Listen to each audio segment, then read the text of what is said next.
రైతు సోదరుల స్వాగతం. భారత వాతావరణ శాఖ రైతులకి ఒక కీలక అప్డేట్ రిలీజ్ చేసింది. నైరుతి బంగాళాఖాతంలో ఇప్పటికే ఒక ఆవర్తనం కొనసాగుతూ ఉంది. ఇది మంగళవారం నాటికి అల్పపీడనంగా అభివృద్ధి చెందే అవకాశం ఉంది, డెవలప్ అయ్యే అవకాశం ఉంది. ఇప్పటికే దీని ప్రభావంతో విజయనగరం, విశాఖపట్నం, శ్రీకాకుళం, ఉభయ గోదావరి, కృష్ణా, గుంటూరు జిల్లాల్లో గడిచిన 24 గంటల్లో 3 నుంచి 8 సెంటీమీటర్ల అతి భారీ వర్షాలు నమోదాయి. కొన్ని ప్రాంతాల్లో, చాలా ప్రాంతాల్లో మోస్తరు వర్షాలు నమోదాయి. ఇక తెలంగాణలో చాలా ప్రాంతాల్లో వాతావరణం పొడిగా ఉంది. 2-3 ప్రాంతాల్లో మోస్తరు వర్షాలు నమోదాయి.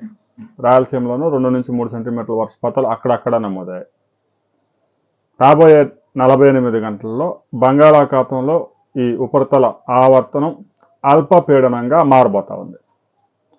ఆ తర్వాత అది వాయుగుండంగా మారుతుందా, తుఫానుగా మారుతుందా అనే దానికి సంబంధించి క్లారిటీ రావడానికి మరో 2 డేస్ 3 డేస్ వెయిట్ చేయాలి.